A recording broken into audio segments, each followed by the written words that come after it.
Buenos días, mis queridos hermanos. Le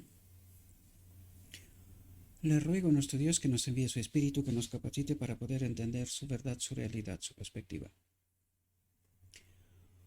Hoy vamos a tratar la segunda parte y la última en realidad de nuestro tema luz adicional. Y necesitamos comprender todos los temas, todos los puntos, ¿verdad?, que nuestro Dios trata de colocar, de atraer nuestra atención, ¿verdad? El tema de hoy está titulado ¿Cómo hacer frente a un punto de doctrina controvertido? Y antes de entrar en nuestro tema, quiero traer ante vosotros un párrafo que es acorde con nuestra realidad y con este momento sobre todo, que nos tendría que ayudar a entender cuál es la profunda realidad. Dice, cuando la presencia es un texto, es un párrafo, tal como veis, es un párrafo fuera de la reflexión de hoy, porque tenemos una imagen de fondo diferente, y es un texto de Conflicto de los Siglos. Y dice lo siguiente, cuando la presencia de Dios se retiró de la nación judía, tanto los sacerdotes como el pueblo lo ignoraron. Y este es un tema que la reflexión lo toca también, ¿verdad? Esto es algo que este pueblo, la iglesia de la Odisea, no quiere asumir y no quiere comprender. Sin embargo, no es algo nuevo. Rechazar a Dios trae consigo consecuencias, ¿verdad? Pues en este caso, para la Odisea, también lo veremos en la reflexión. No es porque lo digo yo, sino porque es algo que el Espíritu Profecía nos dice una y otra vez. Otra cuestión es que los maestros de este pueblo no quieren hablar sobre este asunto y no quieren arrepentirse, ¿verdad?, del rechazo de 1888. Dice, aunque bajo el dominio de Satanás y arrastrados por las pasiones más horribles y malignas, hoy hablaremos de esto porque es una cuestión que en este caso el pueblo no quiere asumir. Las pasiones más horribles y malignas. Esto ocurre cuando estamos bajo el dominio del enemigo, ¿verdad? Y no hemos salido de este engaño. Dice, creían ser todavía el pueblo escogido de Dios. Y lo sigue creyendo. Y me doy cuenta por vuestras reacciones. En gran mayoría siempre hay un pequeño remanente y en este caso, como no puede ser de otra manera, hay un grupo de personas que comprenden la realidad y la asumen. No es que nos guste a mí tampoco, pero necesitamos la realidad. No autoengañarnos o un engaño venga de donde venga, ¿verdad? Si nosotros necesitamos la realidad. Y dice, los servicios del templo seguían su curso. Esto ocurre aquí también. Desde 1888 los servicios del templo seguían su curso. Se ofrecían sacrificios en los altares profanados y cada día se invocaba la bendición divina sobre un pueblo culpable de la sangre del Hijo amado de Dios y que trataba de matar a sus ministros y apóstoles. Esta realidad está ocurriendo hoy, exactamente igual. Y el pueblo y los maestros no la quieren asumir. ¿Por qué necesitamos averiguar la verdad fuera del marco de la iglesia y no dentro del marco de la iglesia? ¿Por qué dice, y que trataba de matar a sus ministros y apóstoles? A los ministros de Cristo y apóstoles de Cristo, ¿verdad? Hoy ocurre igual. ¿Por qué estas verdades no pueden ser proclamadas en el marco de la iglesia? Porque alguien ha tomado los púlpitos y han fomentado un relato oficial y todo aquel que se sale de aquel marco está eliminado, marginalizado y matado socialmente, ¿verdad? Señalado como apóstata, errado y cosas por estilo. ¿Y por qué necesitamos presentar la verdad por estos medios? Desde un garaje y no desde la misma iglesia, la que cree que es una ventana abierta hacia la verdad. Y el pueblo sigue engañado, sin comprender la profunda realidad, ¿verdad? Dice, así también, cuando la decisión irrevocable del santuario haya sido pronunciada y el destino del mundo haya sido determinado para siempre, estamos en nuestra realidad ahora, ¿verdad? Dice, los habitantes de la tierra no lo sabrán. Las formas de la religión seguirán en vigor entre las muchedumbres. Las formas de la religión, pero desprovista de la verdad, desprovista de Cristo. La sierva nos lo dijo después de 1888, nos dijo, el Espíritu Santo se ha retirado. ¿Y cuándo ha vuelto, queridos? ¿Cuándo ha vuelto el Espíritu Santo? ¿Cuándo este pueblo se ha arrepentido? Porque sin arrepentimiento no puede haber perdón. En algún momento el Espíritu Santo ha vuelto a este pueblo. Y no estamos hablando de manera individual, estamos hablando de pueblo, ¿verdad? De pueblo, no de manera individual. Por eso Dios, al final del tiempo, Él levantará a los 144,000, que serán de muchas partes, el remanente final. Pero este pueblo permanecerá en el engaño, tal como ha permanecido desde 1888, porque sus maestros les han dicho que ellos han hecho progresión en la luz, pero que en realidad es regresión a la oscuridad. Hace tanto tiempo de esto. Las formas de la religión seguirán en vigor entre las muchedumbres, de en medio de las cuales el Espíritu de Dios se habrá retirado finalmente. Y el celo satánico con el cual el príncipe del mal ha de inspirarlas para que cumplan sus crueles designios, se asemejará al celo por Dios. Y las iglesias tienen este celo, pero lo que no entienden es de dónde surge, de dónde es este espíritu engañador y cuál es esa verdad que es una verdad contaminada que tanto proclaman, creyendo servir al auténtico Dios, pero no queremos escuchar lo escrito está, para que podamos entender nuestra profunda y real realidad. Dios nos advierte una y otra vez. ¿Hay alguien que lo escuche? Cristo dice, yo estoy a la puerta de cada alma y llamo. ¿Estás dispuesto a abrir? ¿Quieres escucharle? Bien, entremos en nuestra reflexión. Dice, necesitamos entender el tiempo en que vivimos. No lo entendemos ni a medias, no lo aceptamos ni a medias. Por esto el rechazo para este mensaje. Por esto la verdad no triunfa. Porque el espíritu que tiene el pueblo no es el espíritu de Cristo. Y yo sé que esto es doloroso. Yo veo vuestro rechazo. Pero ¿sabéis a quién rechazáis? Al verbo, la palabra, lo escrito está. La gran pregunta que surge aquí y es ¿qué es lo que aceptáis?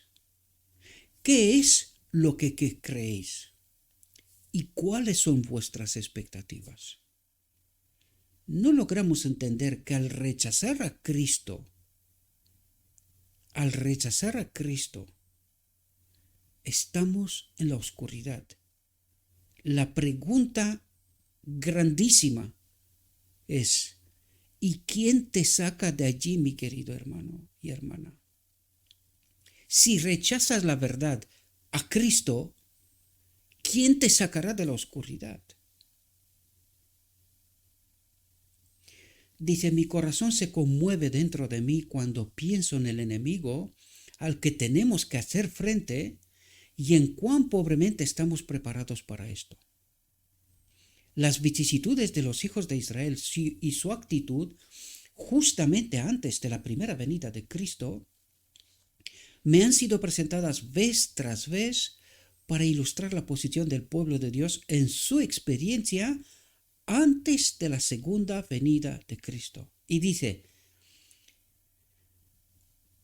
las vicisitudes de los hijos de Israel, y se refiere a nosotros, y su actitud justamente antes de la primera venida de Cristo, se refiere al Israel real. Dice, me han sido presentadas vez tras vez para ilustrar la posición de este pueblo, del pueblo de Dios, en su experiencia antes de la segunda venida de Cristo. Por lo tanto, lo que nos quiere decir es, ¿por qué no miráis qué le ha pasado al pueblo de Israel? ¿Cómo ha rechazado a Cristo? ¿Quién ha obrado para que esto ocurra? ¿Y por qué no queréis entender la realidad?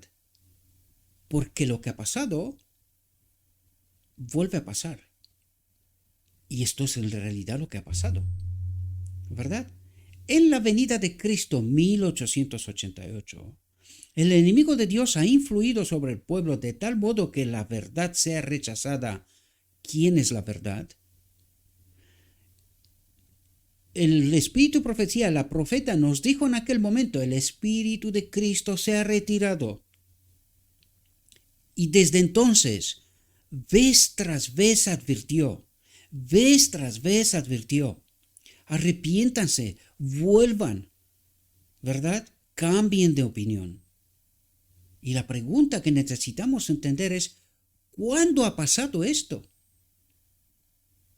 Nunca, querido, nunca. Por eso estamos como estamos. Por eso tenemos que predicar desde un garaje. Y no soy solo yo. Hay mucha gente que desde su casa, desde el espacio que tienen, tratan de predicar lo escrito está. La pregunta clave es, ¿por qué no se pueden predicar estas cuestiones en marco de la iglesia? Porque nadie quiere salir de la iglesia. Todos queremos entender estas verdades en el marco de la iglesia. ¿Por qué la iglesia rechaza esta verdad? Y ahora la pregunta clave. ¿Qué verdad sigue la iglesia? ¿Quién ha implementado y ha fomentado estas verdades contaminadas de tal manera que el pueblo esté en la oscuridad y los enviados por Dios prediquen desde un garaje? Y sí, aquí me voy a parar un momento. Porque me quedo asombrado, mis queridos hermanos. Asombrado. Alguien, los días pasados, después de la última reflexión, me llama y me pregunta, oye Gabriel, ¿habrá más profetas aparte de la profeta? Lo que en realidad trataba de decir es que yo me presento como un profeta. Le contesté que no habrá más profeta, pero habrá más enviados por Dios, ministros enviados por Dios. ¿Habrá? Primero, ¿qué es un profeta? ¿Qué es un profeta, mis queridos hermanos? ¿Qué es un ángel? Es que no entendemos los principios y cómo obra Dios, queridos. Esto, la verdad es que me molesta muchísimo. Yo soy nada, le he dicho claramente. Si tú te piensas que yo soy un profeta, te estás equivocando y pierdes el tiempo. Pero mi pregunta clave es, ¿entiendes la verdad? Mientras te estoy predicando lo escrito está, mientras tú crees entender, no entiendes nada. Tú te estás centrado sobre la persona y te estás perdiendo el mensaje. Lo he dicho tantas veces.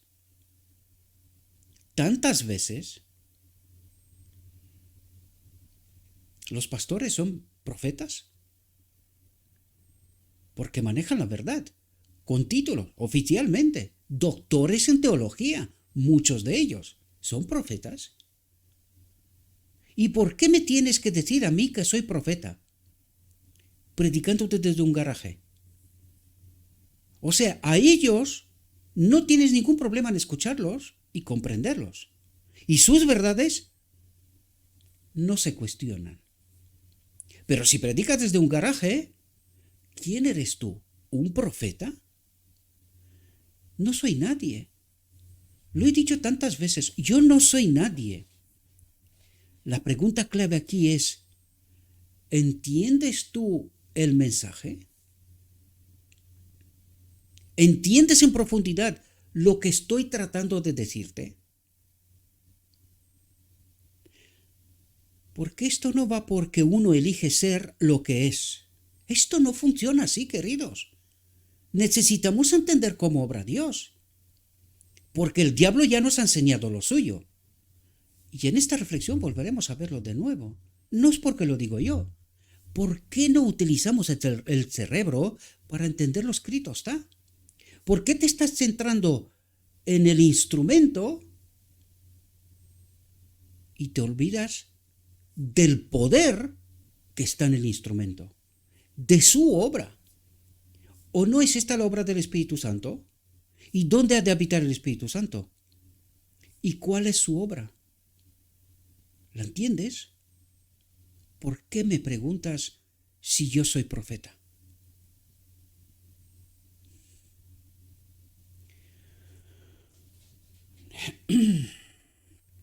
Dice, las vicisitudes de los hijos de Israel y su actitud justamente antes de la primera venida de Cristo me han sido presentadas vez tras vez para ilustrar la posición del pueblo de Dios en su experiencia antes de la segunda venida de Cristo. Y por cierto, aquí te habla un profeta. Lo que estamos leyendo es de un profeta. ¿Estás dispuesto a entender y a aceptar? Cómo el enemigo se valía de cada oportunidad para dominar las mentes de los judíos, las mentes del pueblo escogido por Dios. No de otros, no, del pueblo de Dios. Satanás se valía de cada oportunidad para dominar las mentes de los judíos. La pregunta es, si tú eres el pueblo de Dios, si tú crees servir al verdadero Dios, ¿cómo tiene Satanás control sobre ti, poder sobre ti? ¿Cómo pone su espíritu en ti? Y no te haces esta pregunta porque por eso no entiendes, querido, querida. Por eso no entiendes. Por eso ni siquiera cuando se te presenta la verdad, no entiendes. Por eso la sierva dice, necesitamos entender el tiempo en que vivimos. No lo entendemos ni a medias, no lo aceptamos ni a medias. Porque alguien nos está cantando las orejas lo que queremos escuchar. No, nosotros tenemos el Espíritu de Cristo. ¿Así? ¿Y cuáles son sus obras? ¿Cuáles son las consecuencias? ¿Concuerda lo escrito está con nuestra realidad? Y como hoy está procurando cegar las mentes de los siervos de Dios para que no puedan discernir la preciosa verdad. Cegar las mentes de los siervos de Dios. La visión de los dos tronos nos decía que aquel grupito que siguió a Cristo hasta delante del lugar santísimo, uno detrás de otro, se vuelve delante del trono del lugar santo, a esta obra que Cristo abandonó. ¿Cómo domina Satanás a los siervos de Dios para que no puedan discernir la preciosa verdad? Sin tu colaboración, no puede. El problema es que lo que te está cantando en las orejas te gusta. Pecamos hasta que Cristo viene, porque no vemos la solución de Dios. No entendemos la obra de Dios.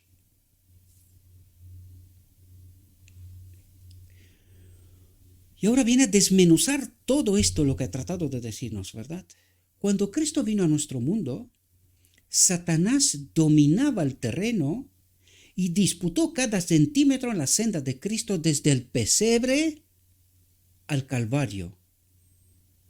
Este es el sacrificio para expiación.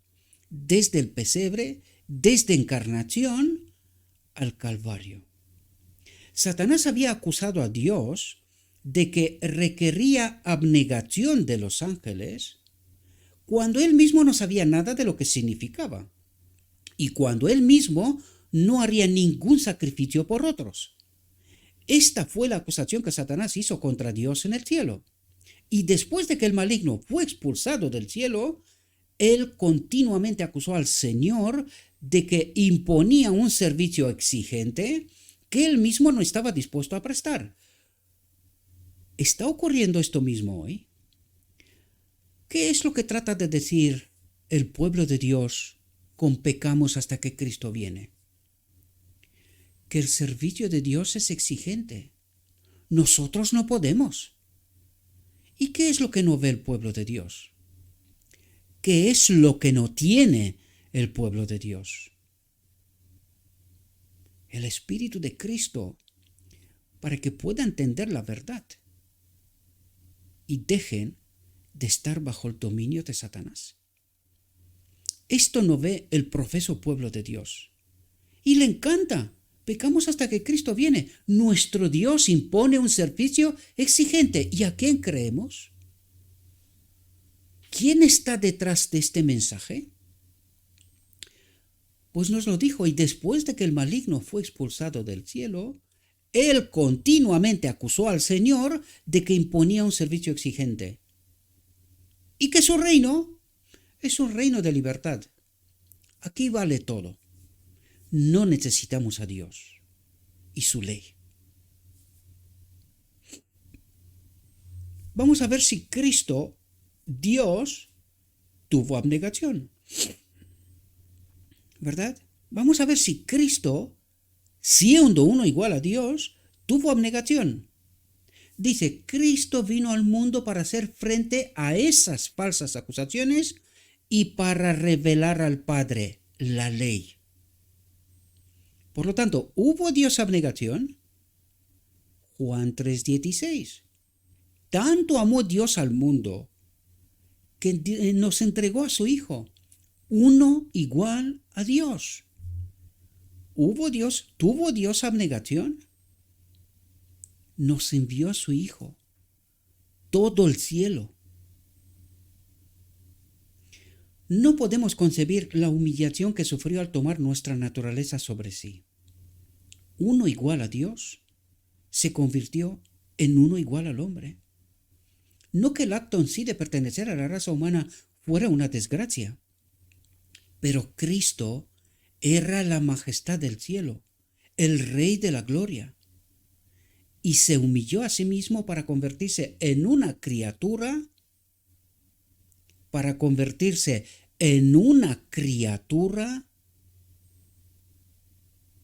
nos coloca la teología que creemos patas arriba, ¿verdad? Cristo se convirtió en una criatura y sufrir las necesidades y aflicciones de los mortales. La pregunta ¿es eso lo que cree el pueblo de Dios? ¿Que Cristo era un hombre igual a ti y a mí? ¿Lo cree esto el pueblo? ¿O cree el engaño de Satanás? Que Cristo, Dios, no tuvo abnegación. Él nunca se convirtió en uno igual a mí. Por eso no creemos el Evangelio tal como nos es presentado. Por eso lo rechazamos tanto, porque los maestros nos cantan en las orejas el Evangelio de Satanás desde el lugar santo. Se humilló no a la posición más elevada para ser un hombre de riquezas y poder, sino que aunque era rico, por nosotros se hizo pobre para que pudiéramos ser hechos ricos por su pobreza. Dio paso tras paso en su humillación, hasta cuando no pudo ser humillado más. ¿Por qué lo matamos, queridos? Al Rey de Gloria, al Príncipe de Paz, lo matamos. Tanta abnegación tuvo para con nosotros. Dice, fue arrojado de una ciudad a otra, pues los hombres, atentos, porque se repite la historia, pues los hombres no querrían recibir a Cristo. Hoy, la luz del mundo, la palabra, la verdad, no querréis venir a mí para ser salvos, para tener la vida. Estaban perfectamente satisfechos con su evangelio, con su verdad, con su posición. Nosotros tenemos la verdad. ¿Qué nos cuentas tú? ¿Eres un profeta? Cristo había dado preciosas gemas de verdad, pero los hombres las habían envuelto con los andrajos de la superstición y el error. Nos está diciendo la verdad, lo que está pasando de verdad, queridos, bajo el dominio del enemigo. Cristo nos revela las preciosas gemas de verdad. ¿Queremos escucharle? ¿Queremos abrir la puerta de nuestra alma, la odisea, para entender a Cristo? Estas gemas preciosas de verdad.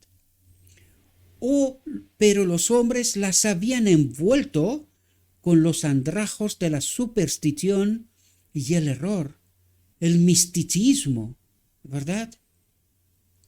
Les había impartido las palabras de vida, pero no vivieron de cada palabra que sale de la boca de Dios. No vivieron de cada palabra que sale de la boca de Dios. Vio que el mundo no podía hallar la palabra de Dios. El mundo no podía hallar la palabra de Dios porque estaba oculta por las tradiciones de los hombres. Tradiciones de los hombres.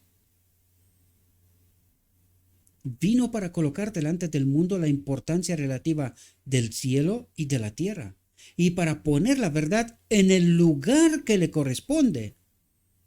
Esta fue la obra de la última generación, 1844-1888, colocar la verdad en el marco que corresponde. Pero el enemigo no estuvo de brazos cruzados. No. Los engañó. ¿Y a nosotros? No, nosotros tenemos la verdad. ¿Ellos no? ¿Les engañó? ¿Y a nosotros? Despierten, queridos, entiendan lo que trata de decir Dios. Entiendan de una vez lo que trata de decir Dios. Y dejad de mirar donde os señala Satanás, ¿verdad? Vino para colocar delante del mundo la importancia relativa del cielo y de la tierra y para poner la verdad en el lugar que le corresponde. Solo Jesús podía revelar la verdad que era necesario que conocieran los hombres a fin de que pudieran obtener la salvación. Solo Él podía colocarla en el marco de la verdad y fue su obra liberarla del error, de esta contaminación del enemigo, ¿verdad? Y presentarla delante de los hombres en su luz celestial. ¿No es esta la obra de Dios en todos los tiempos, a través de todos los profetas, todos los escogidos por Dios? Sí. ¿Y qué entiende el pueblo? Sed de sangre, hay que matar a los profetas. Hay que matar a los enviados por Dios, porque no queremos escuchar la verdad. Apártate, Moisés, con tu gloria, que moriremos. Y a Cristo lo matamos directamente. No querríamos su verdad. Nosotros ya tenemos la verdad.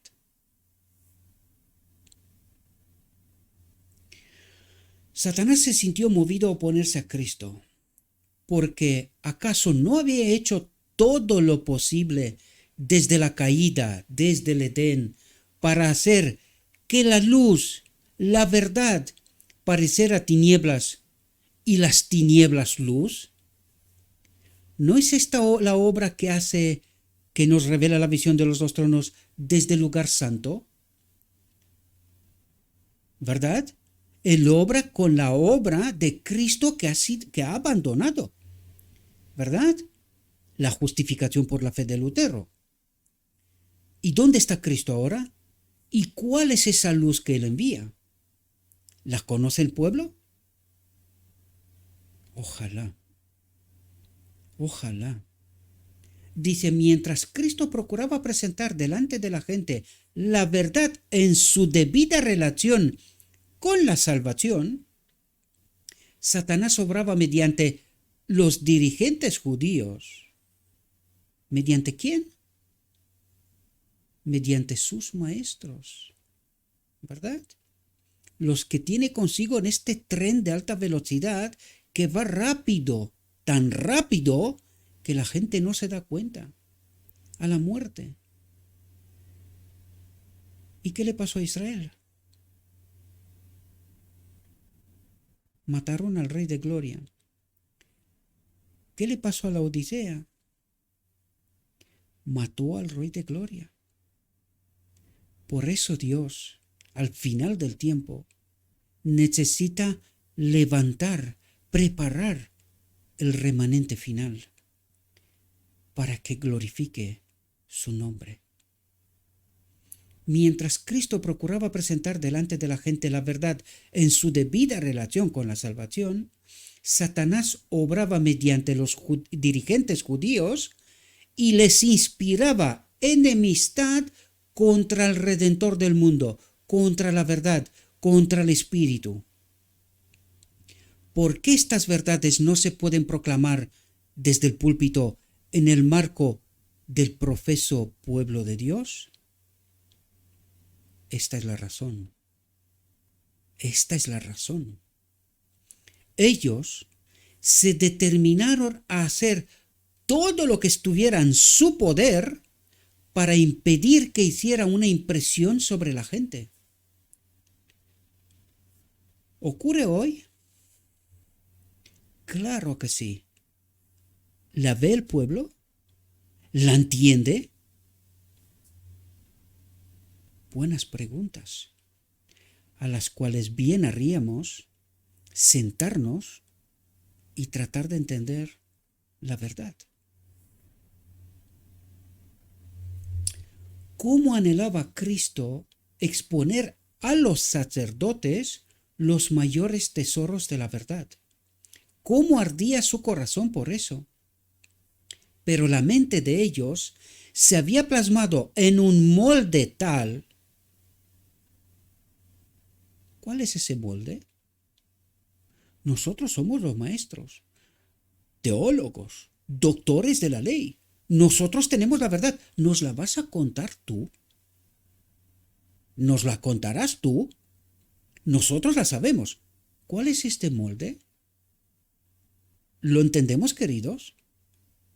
Que era casi imposible revelarles las verdades relativas al reino de Cristo. Si le fue casi imposible a Cristo, ¿será posible hoy? Despierten, queridos. En nombre de Cristo Jesús os lo digo, despierten, porque moriréis con vuestra verdad. Dice, las Escrituras no habían sido leídas correctamente. ¿Y qué evangelio predican al pueblo? Si las Escrituras no habían sido leídas correctamente, ¿de quién es este evangelio, queridos? Pero la mente de ellos se había plasmado en un molde tal que era casi imposible revelarles las verdades relativas al reino de Dios, porque ellos ya tenían su evangelio, ellos ya tenían la verdad. ¿Y por qué no habían leído correctamente el evangelio? ¿Con qué espíritu habían tratado de entender? Los judíos habían estado esperando el advenimiento del Mesías, pero habían pensado que debía venir en toda la gloria que lo acompañara en su segunda aparición. ¿Cuál era su verdad? ¿Cuál era su evangelio? ¿Cuál es el nuestro? ¿Pecamos hasta que Cristo viene? Porque no vino con toda la majestad de un rey, lo rechazaron completamente. Pero no solo, y porque hoy estos farsantes que predican desde el garaje no tienen, porque no vino con toda la majestad de un rey, porque no tienen los títulos, doctorados y no están sustentados por algunas universidades de este mundo. Por esto, los simples no pueden predicar la verdad, son solo farsantes. ¿Y quién era Cristo para el pueblo judío? Un farsante, por eso lo mataron. ¿Y cuál es el espíritu que guía y que fue para aquel pueblo y que es para este? ¿Cómo empezó esta reflexión? ¿Quién guía al pueblo y le hace creer las escrituras no habían sido leídas correctamente? ¿Un falso evangelio? Pero no solo lo rechazaron porque no vino rodeado de esplendor, fue porque era la encarnación de la pureza y ellos serán impuros. ¿Por qué se rechazan el mensaje? Porque la exigencia de Dios es alta y nosotros somos impuros. No queremos esta verdad. Nos gusta pecar hasta que Cristo viene. Esto es más llevadero, ¿verdad? Esto es más razonable con mi condición. ¡Qué pureza! ¡Qué ley! Te hizo nada. Anduvo por la tierra como un varón de integridad inmaculada.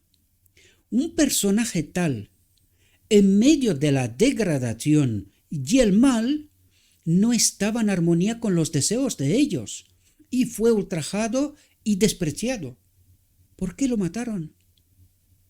Porque no querían esta pureza, no querían esta integridad de su alma, no querían esta ley, no querían ese espíritu. Su vida impecable brillaba sobre los corazones de los hombres y les descubría la iniquidad en su carácter odioso. ¿Por qué no nos gusta la verdad? Porque nos gusta pecar hasta que Cristo venga, pase lo que pase, cuando Él venga.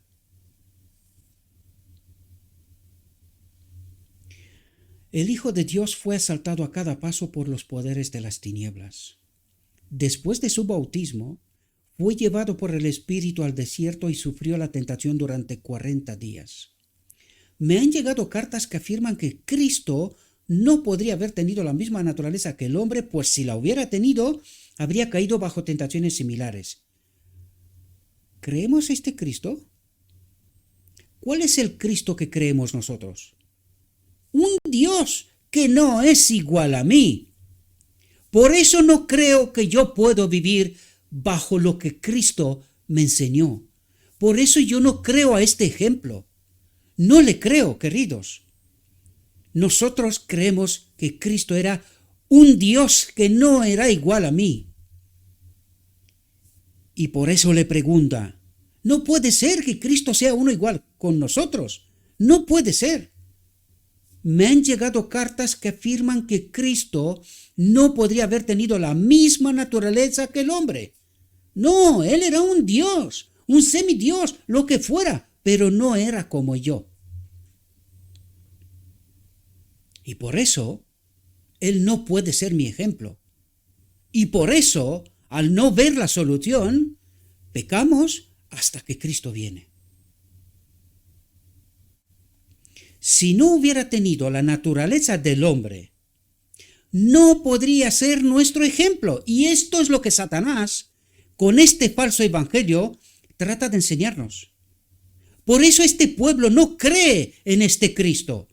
cree en un falso Cristo, mientras cree ser salvo, ser el pueblo escogido por Dios. ¿Se repite la historia de los judíos o no? Claro que sí. ¿Por qué no se predican estas verdades desde el púlpito? Porque este pueblo ya tiene su verdad, su evangelio. No necesitan este Cristo, este evangelio, esta luz, esta verdad. No la necesitan. Le gusta más pecar hasta que Cristo viene. Dios no tiene solución. Si no hubiera sido participante de nuestra naturaleza, no podría haber sido tentado como lo ha sido el hombre. Si no le hubiera sido posible rendirse ante la tentación, no podría ser nuestro ayudador. Y esto es lo que hace Satanás, desmontando el verdadero evangelio a Cristo, al príncipe de paz, para que lo sigamos matando hasta el final de los tiempos. Ahora entendéis por qué Dios necesita levantar un pueblo que crea a este Cristo, que glorifiquen con sus vidas a este Cristo, que se santifiquen, se purifiquen, que erradique el pecado de medio del pueblo de Dios. Porque el supuesto pueblo de Dios no creen a este Cristo, creen a un falso Cristo. Por esto los hermanos Willand y Short, desde 1950, en pleno Congreso, declararon: hermanos, estamos siguiendo a un falso Cristo. Y nadie los creyó, porque este pueblo ya tenía la verdad, ya tenían a su Cristo. Fue una solemne realidad que Cristo vino para reñir las batallas como hombre, en lugar del hombre, como el segundo Adán. Dice, su tentación y victoria nos dicen que la humanidad debe copiar el modelo. Debe copiar el modelo. Pero para entender al modelo necesitamos saber quién es el modelo. Y la dichosa doctrina de la Trinidad nos ha presentado 3 dioses. Y no entendemos la personalidad de este Cristo. Esta vida de la cual se despojó, que es Cristo mismo, nos la ha dado a nosotros. Cristo en nosotros. La gloria, que nos vendrá a hablar de esto, ¿verdad? Porque nos tiene que enseñar cómo tenemos que copiar el modelo, cómo se tiene que hacer esto, ¿verdad? Su tentación y victoria nos dicen que la humanidad debe copiar el modelo. El hombre debe llegar a ser participante de la naturaleza divina, de esta vida de la cual Cristo se despoja y nos la da a nosotros, y que es fundamental en el día de la expiación. Cristo en nosotros, la victoria. La divinidad y la humanidad unidas en Cristo. Y ahora viene a hablarnos de esto, ¿verdad? Ayudarnos a entender cómo hemos de copiar el modelo. Atentos. La divinidad y la humanidad estaban combinadas en Cristo. Pero como el enemigo nos ha enseñado un falso evangelio, nosotros no entendemos lo que está diciendo aquí. Nosotros entendemos aquí a un Cristo Dios. Él es Dios, pero Él en su naturaleza es uno igual a nosotros. Entonces, ¿quién es la divinidad que estaba combinada en Cristo, que habita en Cristo? Esto necesitamos entender, queridos, para no permanecer en el engaño. Dice, la divinidad no se degradó hasta la humanidad. ¿Y qué quiere decir esto? Lo que nos ha dicho en todas las reflexiones, desde atrás hasta hoy. el Padre habitó en Cristo. La divinidad del Padre no se degradó hasta la humanidad.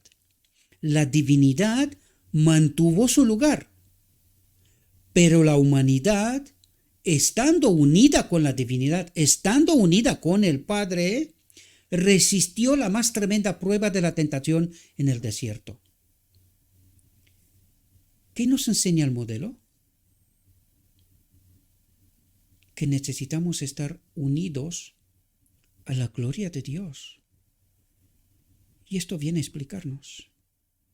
Dice, el príncipe de este mundo vino a Cristo. El príncipe de este mundo vino a Cristo después de su largo ayuno, cuando estaba hambriento, y les sugirió que ordenara que las piedras se convirtieran en pan. ¿Qué es lo que trataba de sugerirle? No, tú no eres igual al hombre. Tú eres el Hijo de Dios. Tú eres Dios. Actúa como Dios. No creas que el Padre habita en ti. No.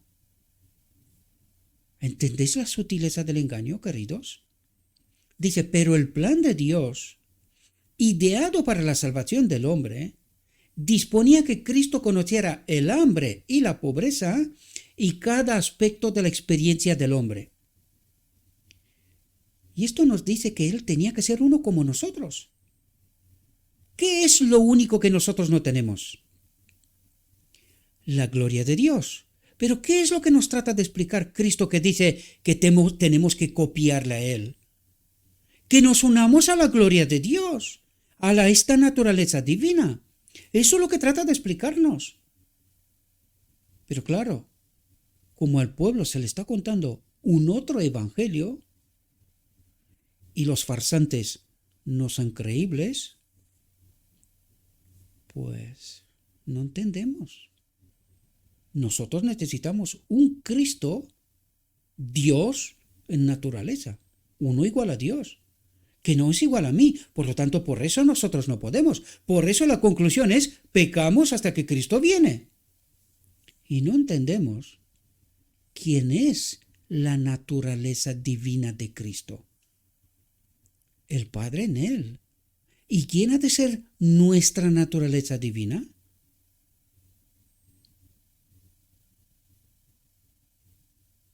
Por eso la doctrina de la Trinidad viene a anular toda esta verdad, toda esta luz, para que nosotros no creamos en este Cristo y en su obra. Y dejemos de creer en el día de la expiación. Es un imposible. No puede ser. ¿Cómo que erradicar el pecado en medio de nosotros? Nos explicará esto también, queridos. ¿Por qué no experimentamos esta naturaleza divina? ¿Por qué no la experimentamos? ¿Por qué creemos en este falso evangelio? ¿Y por qué estamos desprovistos de Cristo?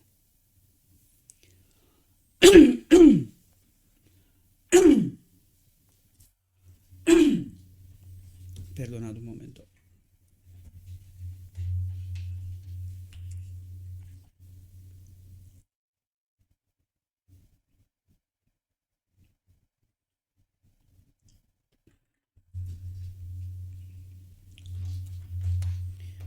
Fijaos.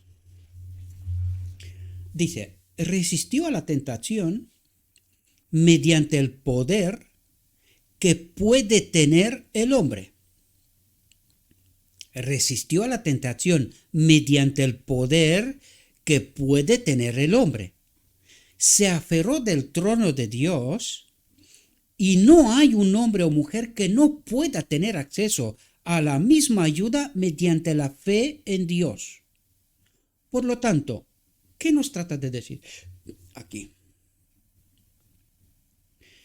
Que esta vida de la cual Cristo se despoja y nos la da a nosotros por fe, si creemos esta verdad y a este Cristo, está a nuestra disposición. La pregunta clave de 1.000 millones es, ¿y por qué no creemos a este Cristo? ¿Y por qué estamos desprovistos de este poder para resistir a la tentación como Cristo resistió? ¿Por qué nosotros hacemos a Cristo un mentiroso, un farsante, un gran engañador? Porque eso es lo que declaramos cuando decimos que pecamos hasta que Cristo viene. Él pudo, nosotros no. ¿De qué nos está contando este Cristo a mí? ¿Qué me está contando? Este farsante, este mentiroso. Él pudo, yo no. ¿Por qué? ¿Dónde está el problema? Resistió a la tentación mediante el poder que puede tener el hombre. Se aferró del trono de Dios y no hay un hombre o mujer que no pueda tener acceso a la misma ayuda mediante la fe en Dios. ¿En qué Cristo creemos nosotros? ¿Cuál es el Cristo que se predica desde todos los púlpitos? El hombre puede llegar a ser participante de la naturaleza divina. Dice, puede llegar. Y aquí surge una pregunta. ¿Qué condición, qué es lo que debo de hacer para poder ser participante de la naturaleza divina? ¿Qué más me falta? Diría el príncipe rico, ¿verdad? ¿Qué más me falta? He obedecido toda la ley, ¿verdad? ¿Qué más me falta? Dice, no vive una sola alma que no pueda pedir la ayuda del cielo. ¿Cuál es la ayuda del cielo? Esta vida de la cual se despoja Cristo para dármela a mí. No vive una sola alma que no pueda pedir la ayuda del cielo en la tentación y la prueba. Cristo vino para revelar la fuente de su poder. ¿Qué ha hecho Cristo? ¿Por qué ha venido? Para recordarnos de dónde hemos caído. ¿Cómo vivía Adán en armonía con el carácter de Dios? Que hemos caído de la gloria de Dios, de esta naturaleza divina. Y Cristo vino para revelar la fuente de su poder, a fin de que el hombre nunca necesitara depender de sus capacidades humanas desvalidas. ¿Pero entendemos esta realidad? Los que desean vencer deben esforzar al máximo cada facultad de su ser. Deben angustiarse sobre sus rodillas ante Dios en procura del poder divino. En procura del poder divino. Cristo vino para ser nuestro ejemplo y para hacernos saber que podemos ser participantes de la naturaleza divina. ¿Cuál naturaleza divina? De la que Cristo se ha despojado para dármela a mí, pero no antes de pedírsela. ¿Qué nos ha dicho antes?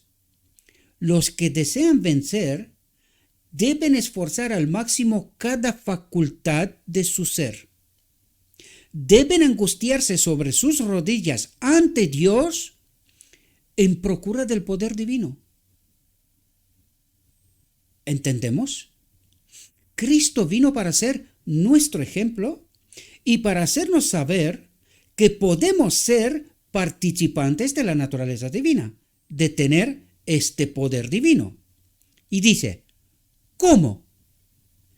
Habiendo escapado de la corrupción que está en el mundo por la concupiscencia. Vamos a ver qué nos trata de decir. Vamos a entender qué nos quiere decir aquí. ¿Cómo podemos nosotros entrar en posesión de este poder divino? ¿Qué significa esto de esforzarse al máximo cada facultad de su ser? Vamos a ver qué significa la concupiscencia.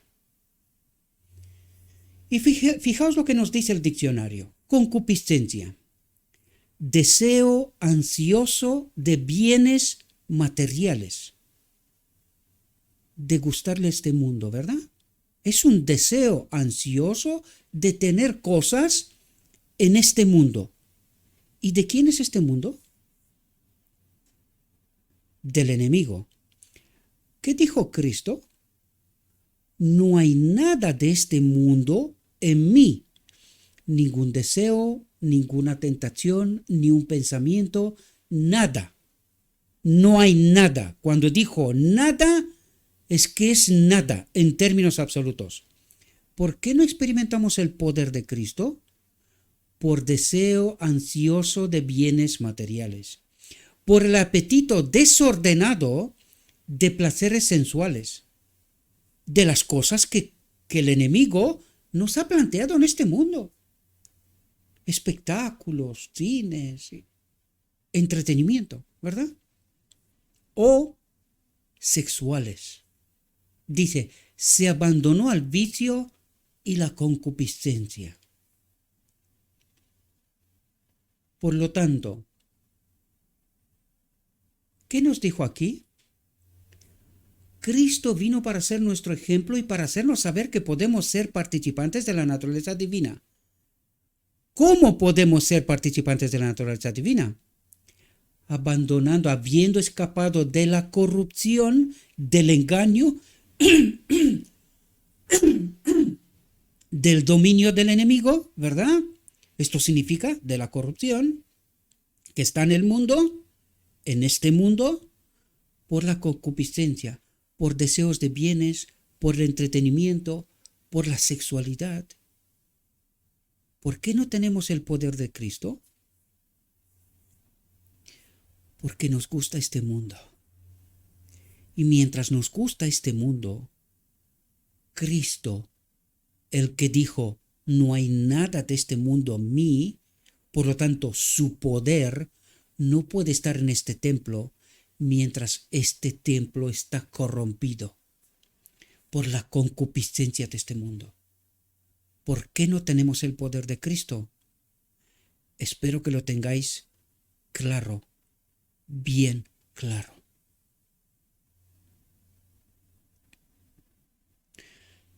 Satanás no ganó la victoria sobre Cristo. No pudo poner en él ningún deseo de este mundo. No oyó con su pie el alma del Redentor. No tocó la cabeza, aunque lastimó el talón. Con su propio ejemplo, Cristo puso en evidencia que el hombre puede mantenerse íntegro.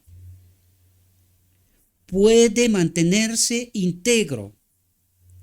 Yo una vez que Cristo me está diciendo esto, la pregunta que me surge en mi mente, ¿y cómo este pueblo ha llegado a creer que no puede? Porque alguien, desde el trono del lugar santo, le ha predicado un falso evangelio. Y este pueblo solo necesita sangre. Solo necesita la obra del lugar santísimo. Sangre para el pecado, pero nunca restauración. Jamás. Este pueblo no necesita el día de la expiación. Solo quiere sangre, porque en el día de la expiación, Cristo ha preparado un poder para que nosotros podamos mantenernos íntegros. Pero no creemos a este Cristo. Nosotros creemos a un otro Cristo. Los hombres pueden tener un poder para resistir el mal. Un poder que ni la tierra, ni la muerte, ni el infierno pueden vencer. Un poder que los colocará donde pueden llegar a ser vencedores como Cristo venció. La divinidad y la humanidad pueden combinarse en ellos. ¿Y por qué no experimentamos nosotros este poder? Porque alguien, por la doctrina de la Trinidad, se ha suplantado, se ha convertido a sí mismo en un Dios, que era su deseo desde el principio, Y nosotros creemos que el Espíritu Santo es un Dios en sí mismo. Y no sabemos qué es la naturaleza divina de Cristo, que se despoja de ella en la encarnación para dárnosla a nosotros. Es esta naturaleza divina que Adán perdió en Edén. Por esto, bajo este falso evangelio, este pueblo no conoce a este Cristo, no experimenta a este Cristo. Consecuencia, morirá.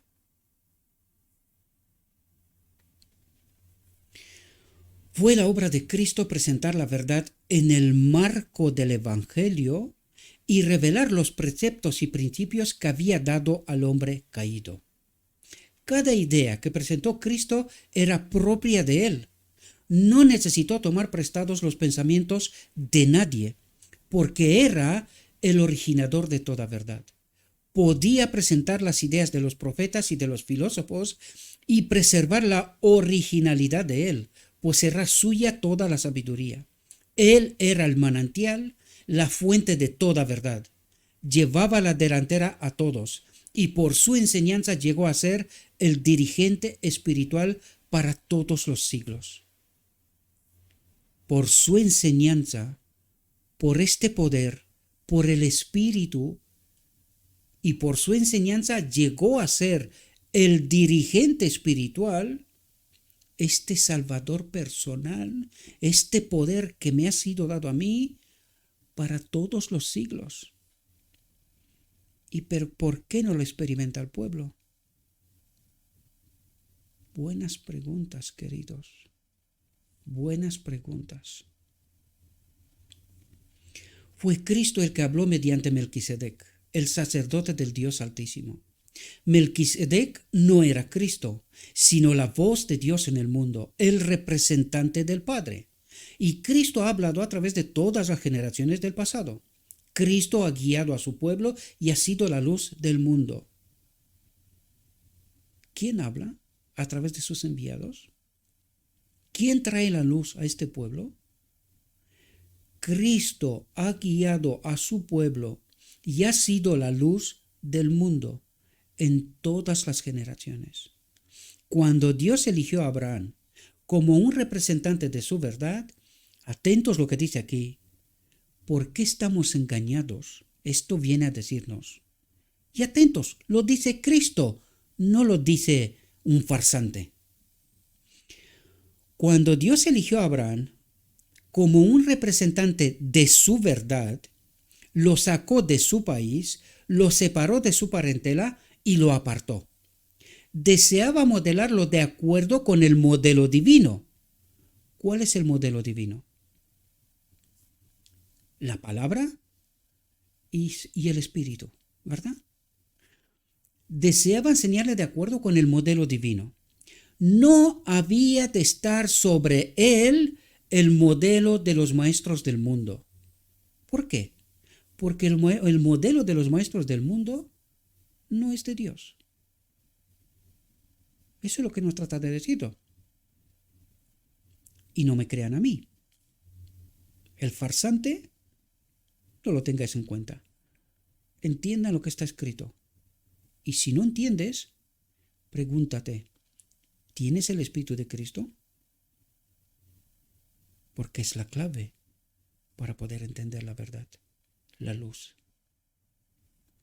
Había de ser enseñado en la forma de guiar a sus hijos y a su casa tras sí, que guardaran los caminos del Señor, que hicieran justicia y juicio. Atentos, esta es la obra que Dios quiere que hagamos. ¿Cuándo? Ahora, que nos apartemos del molde o del modelo de los maestros del mundo. Esta es la obra que Dios quiere que hagamos. Quiere que entendamos cómo gobernar nuestras familias, cómo manejar a nuestros hijos, cómo dirigir nuestros hogares para que guarden el camino del Señor. No hables contra de los maestros, ni de la iglesia. ¿Y qué cree la iglesia? no había de estar sobre él el modelo de los maestros del mundo. Del mundo. No lo dice Gabriel, el farsante, ¿verdad? Juan, llamado a una obra especial. Juan fue llamado a hacer una obra especial. Había de preparar el camino del Señor y enderezar sus veredas. El Señor no lo envió a la escuela de los profetas y rabinos. De nuevo nos repite lo mismo, ¿verdad? A ver si entendemos de una vez por todas cómo obra Dios, ¿verdad? El Señor no lo envió a la escuela de los profetas y rabinos, lo apartó de las asambleas de los hombres y lo llevó al desierto para que pudiera aprender de la naturaleza y del Dios de la naturaleza. ¿Y Saulo? ¿Cómo enseñó y dónde enseñó a Saulo? El Evangelio Cristo. Después del camino de Damasco, ¿qué nos dice el Evangelio? Igual que Juan. Lo llevó de la escuela de los profetas, de los maestros del mundo, ¿verdad? De los diligentes judíos, al desierto. Esta es la escuela de Dios. Con lo escrito está y con su presencia. Este poder, ¿verdad? Dios, dice, Dios no querría que él tuviera el molde de los sacerdotes y magistrados. Ahora yo pregunto, los maestros de hoy, de la Odisea, dicen que esta institución y esta iglesia tal como está formada fue así desde el principio. Pero Dios nos dice una cosa distinta. Y mi pregunta es, ¿quién está en error? ¿Cristo que obró de esta manera? ¿O la iglesia y los maestros de esta iglesia de hoy? ¿Qué eran las escuelas en donde los ancianos de iglesia recibían cierta preparación? Porque los ancianos de iglesia en realidad eran evangelistas, estaban preparados con el sustento de la iglesia, con el apoyo de la iglesia para llevar la palabra de verdad. Por lo tanto, recibían una preparación especial para poder predicar el evangelio. Willand y Short eran diligentes, evangelistas, enviados por las iglesias. Esto estamos hablando de 1950. Ellos, cuando tú lees la experiencia de Willand y Short, que lo explican ellos mismos, empezaron a descubrir la verdad, vienen de vacaciones, vienen a Estados Unidos, se inscriben en esas escuelas que ya se estaban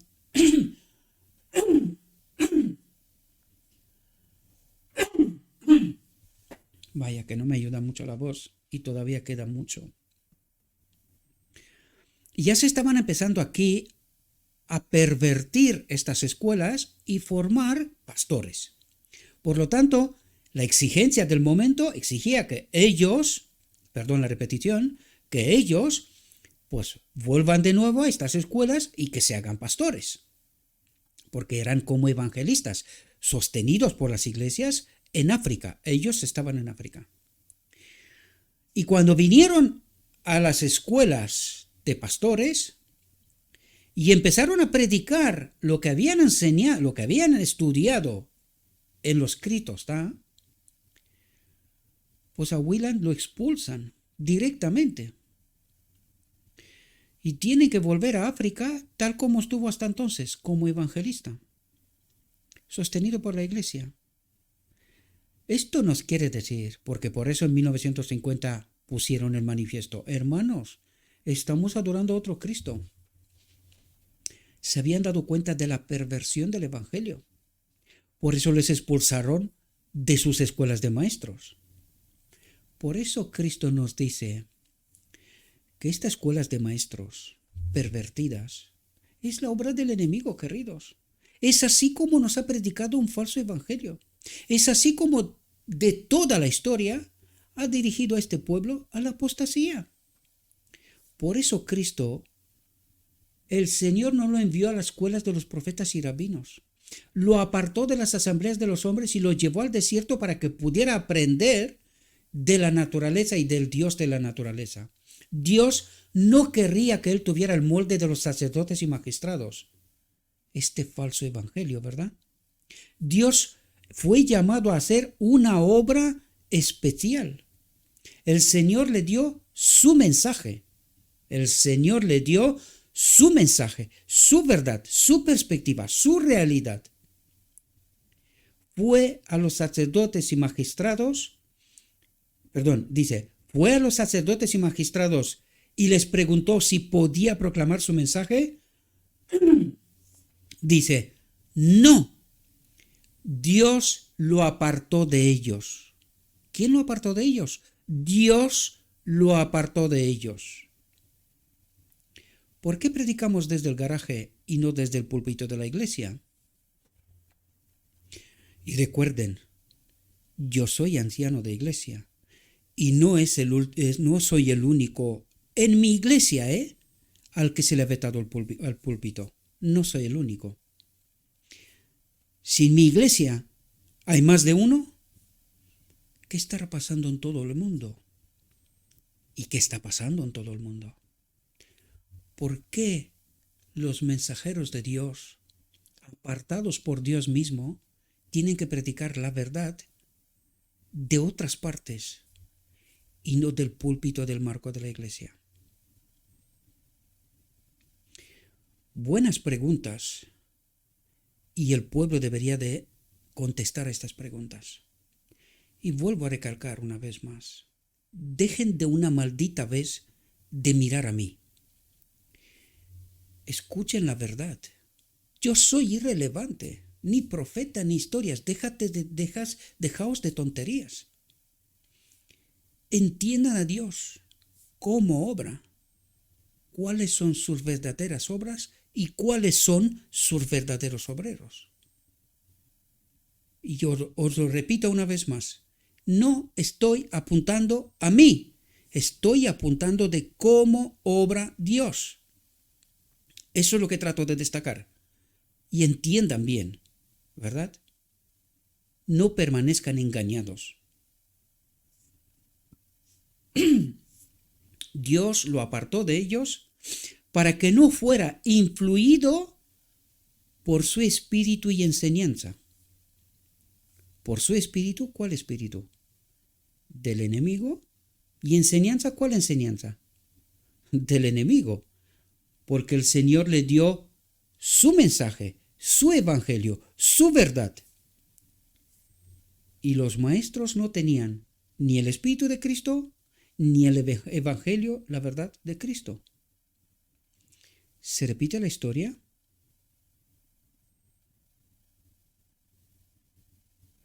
Desgraciadamente sí.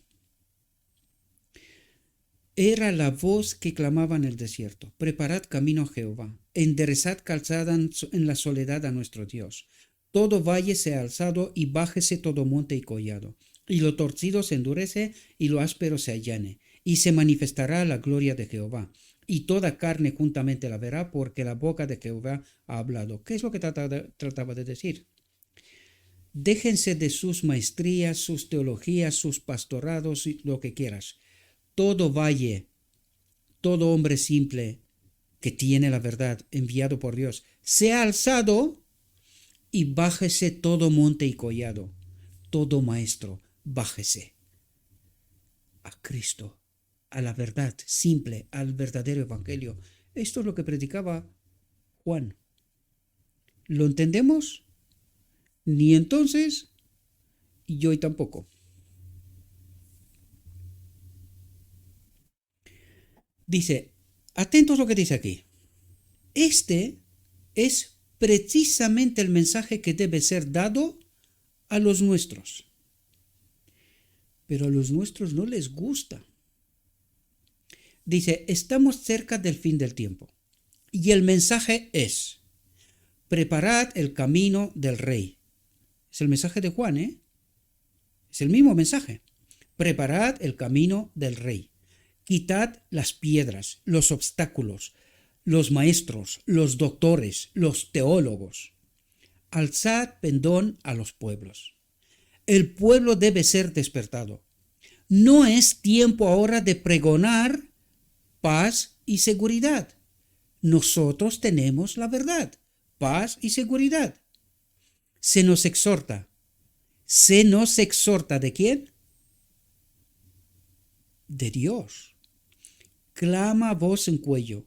No te detengas. Alza tu voz como trompeta y anuncia a mi pueblo su rebelión y a la casa de Jacob su pecado. Que moriréis, queridos. Estáis faltos de Cristo, del verdadero evangelio. Por eso no podéis ser santificados. Por eso no experimentáis el poder. Pero qué pena. A los farsantes no hay que escucharlos.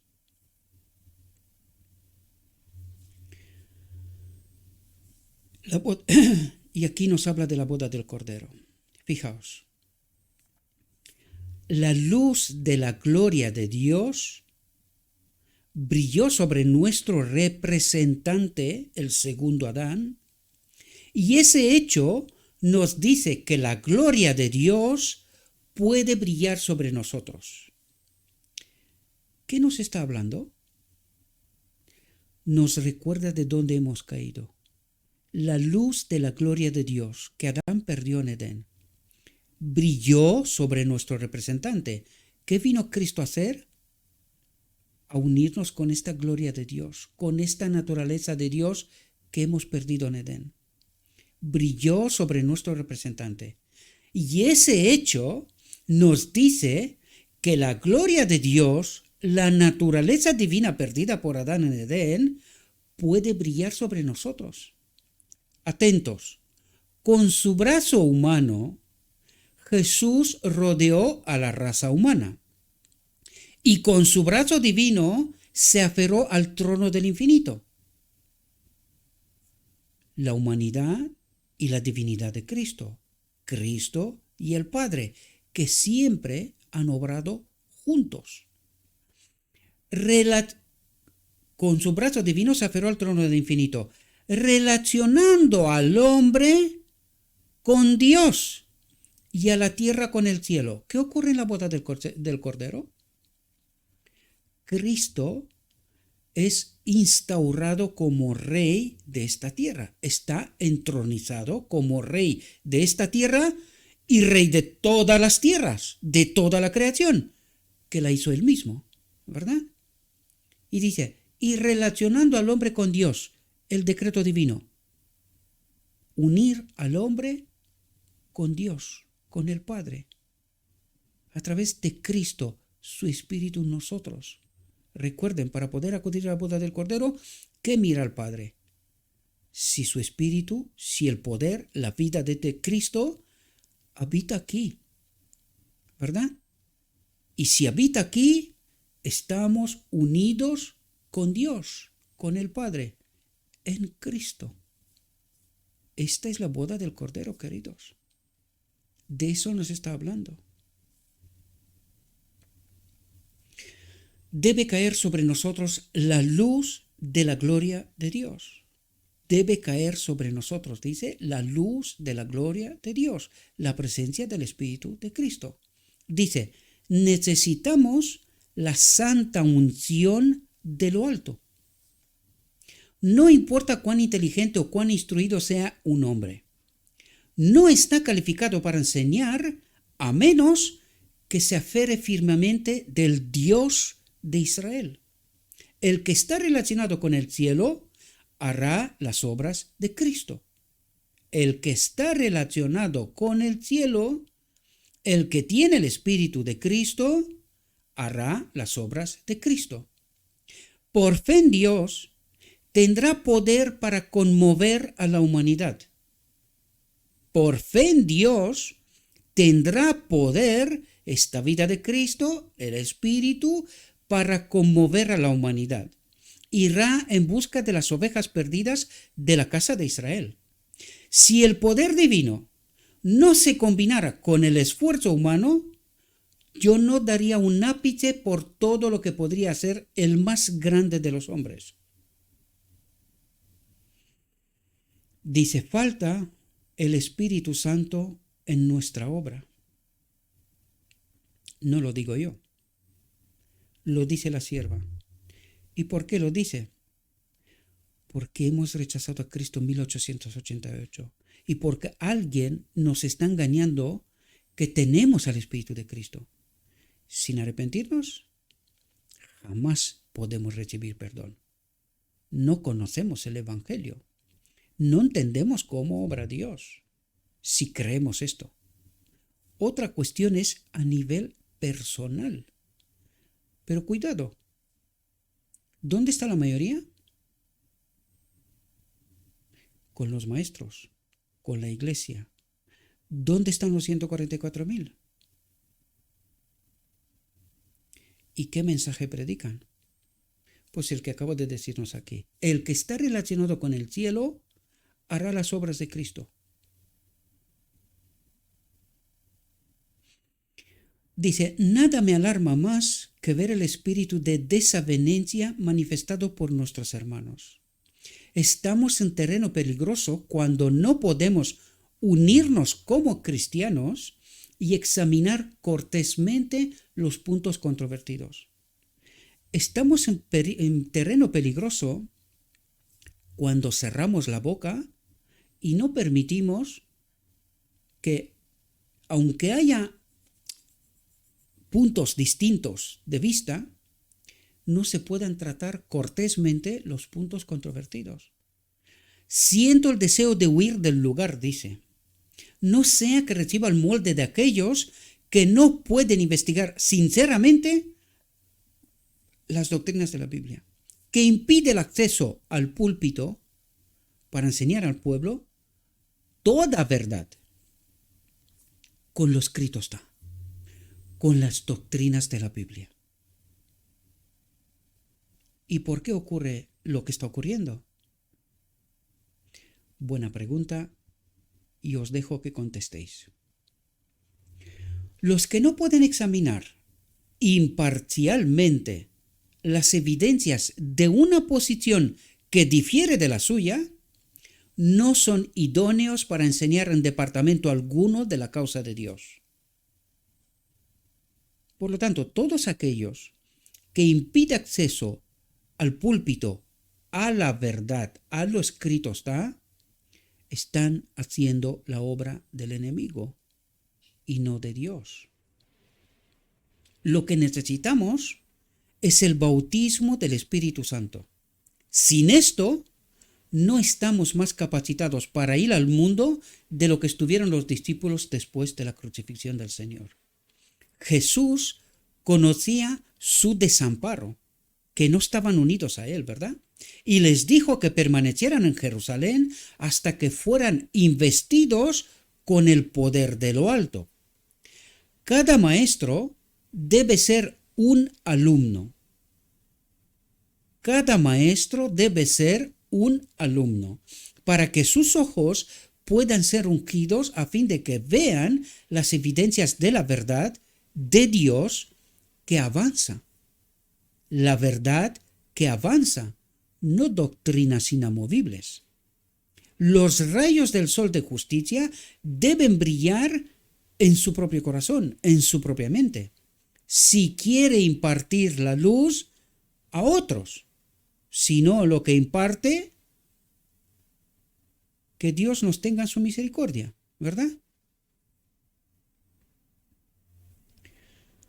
Atentos, porque esto tiene que contestar verdades profundas. Nadie, lo digo 3 veces, términos absolutos, según el principio de la Biblia. Nadie puede explicar las Escrituras sin la ayuda del Espíritu Santo. Espero que tengáis las respuestas que estáis buscando, queridos. Miren a Cristo. Nadie puede explicar las Escrituras sin la ayuda del Espíritu Santo. Pero cuando recibáis la palabra de Dios con un corazón humilde y dócil, los ángeles de Dios estarán a vuestro lado para impresionaros con las evidencias de la verdad. Cuando el Espíritu de Dios descanse sobre vosotros, no habrá sentimientos de envidia o celos al examinar la posición ajena. No habrá un espíritu de acusación y crítica, tal como Satanás inspiró en el corazón de los dirigentes judíos contra Cristo. Y no preguntaríamos al hombre quién es, sino que miraríamos el espíritu que obra a través del hombre. No nos interesa el hombre, nos interesa Cristo y su verdad. Como Cristo dijo a Nicodemo, así también os digo, os es necesario nacer de nuevo. El que no naciere de nuevo no puede ver el reino de Dios. Debéis tener el molde divino antes de que podáis discernir los sagrados requerimientos de la verdad. A menos que el maestro sea estudiante en la escuela de Cristo, no es idóneo para enseñar a otros. Si no tienes el Espíritu Santo, no eres idóneo para enseñar a otros. Y el Espíritu Santo solo puede enseñar la verdad, no verdades contaminadas ni nada por estilo. No pecamos hasta que Cristo viene. La obra especial de Elena G. de White.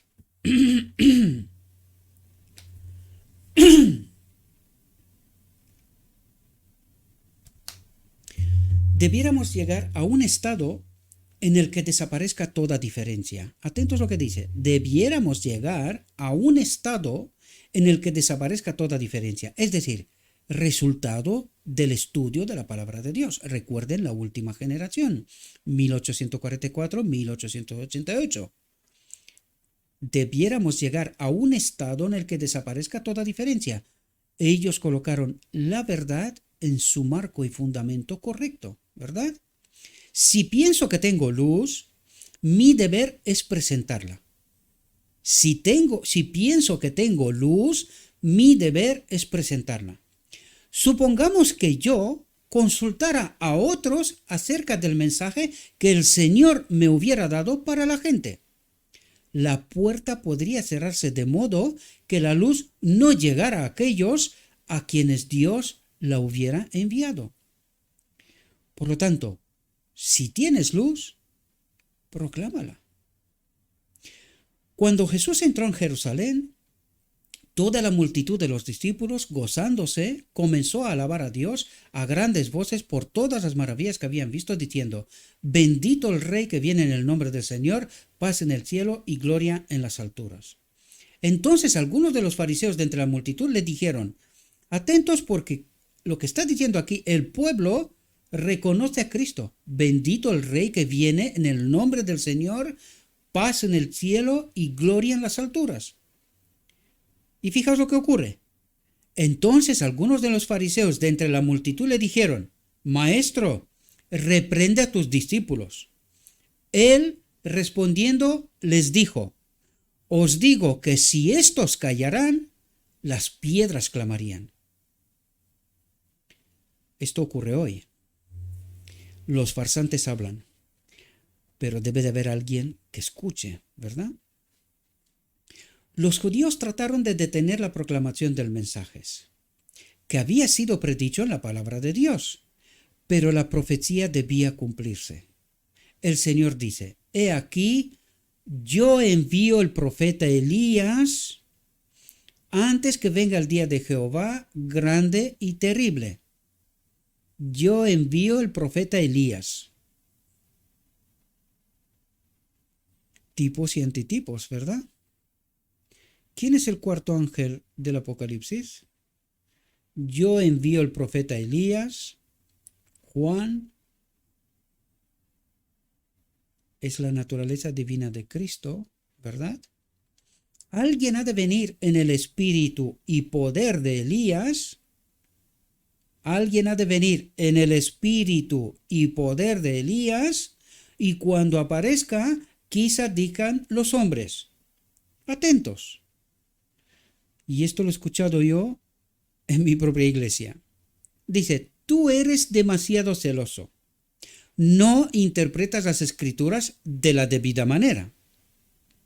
Permíteme que te diga cómo enseñar tu mensaje. ¿Y quién es este espíritu que dice esto?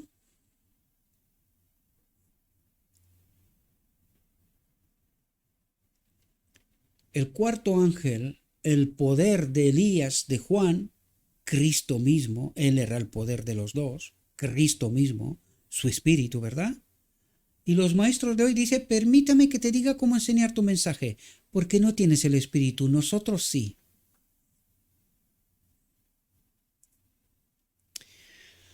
Entiendan, queridos, entiendan. Hay muchos que no pueden distinguir entre la obra de Dios y la del hombre.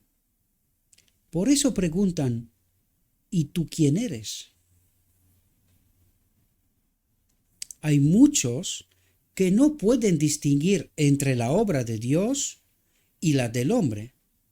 Diré la verdad como Dios me la da a mí. Y digo ahora, si continuáis encontrando faltas y teniendo un espíritu de desaveniencia, nunca conoceréis la verdad.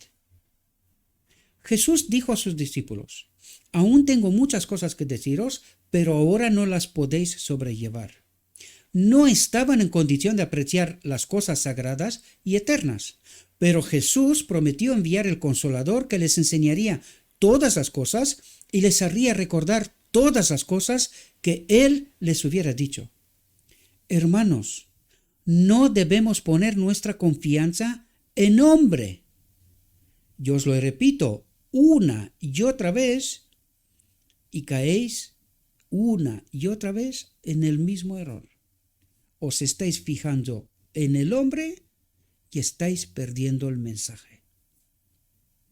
Dejaos del hombre, cuyo aliento está en su nariz, porque ¿de qué es el estimado?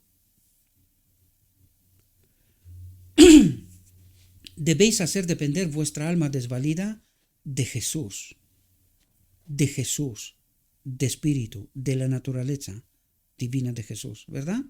De Jesús.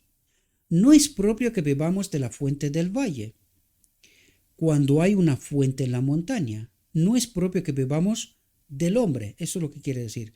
Cuando hay una fuente en la montaña, cuando tenemos a Jesús en la montaña, ¿verdad? Con Dios. Dejemos las corrientes más bajas, dejemos la influencia del hombre. Vayamos a las corrientes más elevadas, vayamos a Jesús. Si hay un punto de verdad que no comprendéis, en el cual no estáis de acuerdo, investigad, comparad texto con texto, introducid profundamente el barreño de la verdad en la mina de la palabra de Dios. Debéis colocaros a vosotros mismos y vuestras opiniones en el altar de Dios. Poner a un lado vuestras ideas preconcebidas y dejar que el Espíritu del cielo os guíe a toda verdad. Y me parece a mí que es precisamente lo que en términos generales no estamos haciendo. Nuestras ideas preconcebidas son supremas, ¿verdad? Por encima de la guía del Espíritu. Mi hermano dijo una vez que no escucharía nada acerca de las doctrinas que sostenemos por temor de ser convencido. No quería venir a las reuniones ni escuchar los discursos. Pero después declaró que comprendía que era tan culpable como si los hubiera escuchado. Dios le había dado una oportunidad para conocer la verdad y lo haría responsable por esa oportunidad. Por lo tanto, cuando te encuentras con el mensaje y no lo entiendes, simplemente etiquetas farsante, apóstata y cosas por estilo, pero no compruebas con lo escrito está, Dios te ha dado la oportunidad. Y el hecho de no querer saber no te exime de responsabilidad. Has tenido la oportunidad de saber la verdad, pero por alguna razón no quisiste saberla. Dice, hay muchos entre nosotros que tienen prejuicios contra las doctrinas que ahora se discuten.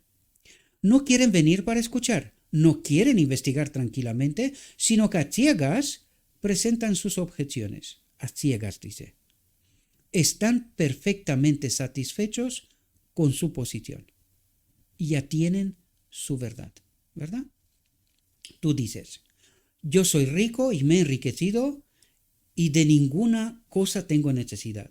Y no sabes que tú eres un desventurado, miserable, pobre, ciego y desnudo. Por tanto, yo te aconsejo que de mí compres oro refinado en fuego para que seas rico y vestiduras blancas para vestirte, y que no se descubra la vergüenza de tu desnudez. Y unge tus ojos con colirio para que veas. Yo reprendo y castigo a todos los que amo, sé pues celoso y arrepiéntete. Este pasaje se aplica a los que viven bajo el pregón del mensaje, es decir, a mí y a ti, querido y querida, pero no quieren ir a escucharlo. Y esto no les exime de responsabilidad. ¿De qué otra manera podréis saber que el Señor está dando evidencias renovadas de su verdad? Colocándola en un nuevo marco, un nuevo entendimiento, un nuevo evangelio, para que el camino del Señor sea preparado. ¿Qué planes habéis estado trazando para que nueva luz sea infundida en las filas del pueblo de Dios? ¿Qué evidencia tenéis de que Dios no ha enviado luz a sus hijos? Porque vosotros la marginalizáis, la expulsáis, le prohibís el acceso al púlpito. Y entonces, ¿cómo quieres saber esta luz? ¿Le estás diciendo tú a Dios cómo tiene que darte luz? No, Dios obra. El que se tiene que someter a la voluntad de Dios es el hombre. El hombre se ha de someter a la voluntad de Dios, a la obra de Dios, a cómo obra Dios, y no Dios al hombre. Toda suficiencia propia, egoísmo y orgullo por las opiniones deben ponerse a un lado. Debemos venir a los pies de Jesús y aprender de aquel que es manso y humilde de corazón. Jesús no enseñó a sus discípulos como los rabinos enseñaban a los suyos. Jesús no enseñó a sus discípulos como los rabinos enseñaban a los suyos. Preserva el modelo, ¿verdad? Hablaba del garaje, de los campos, de la naturaleza, ¿verdad? Por ahí predicaba Jesús. Muchos de los judíos iban y escuchaban la forma en que Cristo revelaba los misterios de la salvación, pero no acudían para aprender. Iban para criticar, para sorprenderlo en alguna contradicción, para que pudieran tener algo con que levantar los prejuicios de la gente. Le preguntaban, ¿y tú quién eres? ¿En nombre de quién hablas? Sin tratar de entender la verdad. ¿Verdad? Estaban contentos con su propio conocimiento. Nosotros tenemos la verdad. Pero los hijos de Dios deben conocer la voz del verdadero pastor, aún hablando a través de un burro. ¿Verdad? ¿No es este un tiempo cuando sería muy adecuado ayunar y orar delante de Dios? Estamos en peligro de desavenencias, en peligro de embanderarnos acerca de un punto controvertido, y no deberíamos buscar a Dios con fervor, con humildad de alma, para conocer lo que es la verdad. Id bajo la higuera. Natanael oyó a Juan cuando señaló al Salvador y dijo: He aquí el Cordero de Dios que quita el pecado del mundo. Natanael miró a Jesús, pero quedó chasqueado con la apariencia del Redentor del mundo. ¿Aquel que llevaba las marcas del trabajo arduo y de la pobreza podría ser el Mesías? Jesús era obrero, un hombre simple, ¿verdad? Había trabajado con humildes operarios, y Natanael se fue. Pero no se formó decididamente su opinión en cuanto a lo que era el carácter de Jesús. se arrodilló debajo de una higuera para preguntar a Dios si ciertamente ese hombre era el Mesías. Mientras estaba allí, vino Felipe y dijo: Hemos hallado a aquel de quien escribió Moisés en la ley, así como los profetas, a Jesús, el hijo de José de Nazaret. Pero la palabra Nazaret otra vez despertó su incredulidad y dijo: ¿De Nazaret puede salir algo bueno? Los prejuicios, ¿verdad? Estaba lleno de prejuicios, pero Felipe no procuró combatir sus prejuicios. Dijo sencillamente: ven y ve. Cuando Natanael llegó a la presencia de Jesús, Jesús dijo: He aquí un verdadero israelita, en quien no hay engaño. Le dice Jesús a Natanael, ¿verdad? Natanael quedó asombrado y dijo: ¿De dónde me conoces? Respondió Jesús y le dijo: Antes que Felipe te llamara, cuando estabas debajo de la higuera, te vi. ¿No sería bueno que nosotros fuéramos debajo de la higuera para suplicarle a Dios en cuanto a lo que es la verdad? ¿No estaría sobre nosotros el ojo de Dios como estuvo sobre Natanael? Natanael creyó en el Señor y exclamó: Rabí, tú eres el Hijo de Dios, tú eres el Rey de Israel. Respondió Jesús y le dijo: Porque te dije, te vi debajo de la higuera, ¿crees? Cosas mayores que estas verás. Y le dijo: de cierto os digo, de aquí adelante veréis el cielo abierto y a los ángeles de Dios que suben y descienden sobre el Hijo del Hombre. Esto es lo que veremos si nos relacionamos con Dios. Dios quiere que nosotros dependamos de Él y no del hombre. Desea que tengamos un corazón nuevo, una mente nueva, libre de prejuicios, queridos.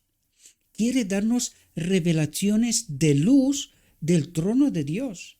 Debiéramos luchar con cada dificultad, pero cuando se presenta algún punto controvertido, ¿habéis de ir al hombre para recoger su opinión y luego amoldar vuestras conclusiones con ella? No, id a Dios, a la palabra, a lo escrito está, en oración con el Espíritu. Decidle lo que queréis. Tomad vuestra Biblia y escudriñadla como si se tratara de tesoros ocultos. Allí están las respuestas, ¿verdad? No profundizamos lo suficiente. No profundizamos lo suficiente en nuestra búsqueda de la verdad. Cada alma que cree en la verdad presente, el espíritu y profecía es la verdad presente, será puesta en circunstancias en las que se le requerirá que dé razón de la esperanza que hay en ella. Los hijos de Dios tendrán que hallarse ante reyes, príncipes, gobernantes y grandes de la tierra, y estos deberán saber que los hijos de Dios saben con certeza lo que es la verdad. Deben ser hombres y mujeres convertidos. Dios puede enseñaros más en un momento, mediante su Espíritu Santo, que lo que podríais aprender de los grandes hombres de la tierra. El universo contempla la controversia que se desarrolla en la tierra. A un costo infinito, Dios ha provisto una oportunidad para que cada hombre sepa lo que hará sabio para la salvación. Cuán ansiosamente miran los ángeles para ver quién aprovechará de esa oportunidad. ¿Quién se unirá a Dios? ¿Quién se unirá a la luz? ¿Quién se unirá a la verdad? Cuando se presenta un mensaje a los hijos de Dios, no deben levantarse en oposición contra él. No deben quitarse el púlpito, el acceso, sino que tienen que presentar la verdad y luego se comprueben con lo escrito está. Dice, debieran ir a la Biblia para compararlo con la ley y el testimonio. Y si no soporta esta prueba, no es verdadero. Dios quiere que se expandan nuestras mentes. Quiere revestirnos con su gracia, con su espíritu. Podemos disfrutar de un festín diario de cosas buenas, pues Dios puede abrir todos los tesoros del cielo para nosotros. El entendimiento, la verdad. Hemos de ser uno con Cristo como Él es uno con el Padre. Y el Padre nos amará como amó a su Hijo. Se unirá a nosotros como se unió a su Hijo. Eso es lo que trata de decir. Podemos tener la misma ayuda que tuvo Cristo. Podemos tener fortaleza para cada emergencia, pues Dios será nuestra vanguardia y nuestra retaguardia. Es decir, por delante y por detrás está en nuestro alrededor. Nos protegerá por todos lados y cuando seamos llevados delante de gobernantes, delante de las autoridades de la tierra, no necesitaremos meditar de antemano en lo que diremos. Dios nos enseñará en el día de nuestra necesidad, por el Espíritu. Ahora Dios nos ayude para ir a los pies de Jesús y aprender de Él, antes de que procuremos llegar a ser maestros de otros. La Biblia es nuestro credo. Cuando se estudie, comprenda y obedezca la palabra de Dios, una luz brillante se reflejará al mundo. ¿Entendéis? Cuando se estudie, comprenda y obedezca la palabra de Dios, una luz brillante, la presencia del Espíritu, se reflejará al mundo. Nuevas verdades, recibidas y obedecidas, nos unirán a Jesús con poderosos vínculos. La Biblia, y solo la Biblia, ha de ser nuestro credo, el único vínculo de unión, porque la Biblia es Cristo, queridos. Todos los que se inclinen ante esta santa palabra estarán en armonía. Nuestros propios puntos de vista y nuestras ideas no deben dominar nuestros esfuerzos. El hombre es falible, pero la palabra de Dios es infalible. En vez de discutir uno con otro, exalten los hombres al Señor. Hagamos frente a toda oposición como lo hizo nuestro Maestro, diciendo, escrito está. Levantemos el estandarte en el cual diga, la Biblia, nuestra norma de fe y disciplina. Espero, mis queridos hermanos, que podáis entender las doctrinas de Cristo, la verdad, tal como es en Jesús. Hasta este momento, y aquí se terminan todas las reflexiones que tenían que ver con las doctrinas de Cristo. Así están reveladas en el Espíritu Profecía y así, por la gracia de Dios, me he esforzado a presentárosla. A partir de hoy voy a levantar el pie sobre el acelerador, porque estoy bajo un estrés tremendo, tanto a nivel personal, pero también al nivel espiritual. Necesito descansar. Necesito retirarme un poco, porque tengo muchas cosas que hacer y realmente no encuentro el tiempo necesario. Así que mi deseo, mis queridos hermanos, es oren por mí. Oren, si este ministerio creéis que os ha aportado algo, oren por él. Si no, dejen de hacerlo. Apártense. Si lo que habéis escuchado hasta ahora no es la verdad, solo ha hablado un farsante, apártense. No mueran. Llénense de Cristo. Lo que necesitamos es la verdad y no otra cosa, ni historias ni cuentos. Así que, mis queridos hermanos, mi petición hacia vosotros es, id a Cristo, de rodillas. Pidan en oración su presencia, su Espíritu. Acérquense a la verdad. Llénense de Cristo. Y entiendan cuál es la verdad presente, cuál es la verdad para este momento. Porque no nos queda tiempo, mis queridos hermanos. Cristo viene. Cristo viene. Prepárense. Os deseo, mis queridos hermanos, que tengáis un próspero día. Y en todo lo que os he dicho, os lo he dicho en nombre de Cristo Jesús. Amén.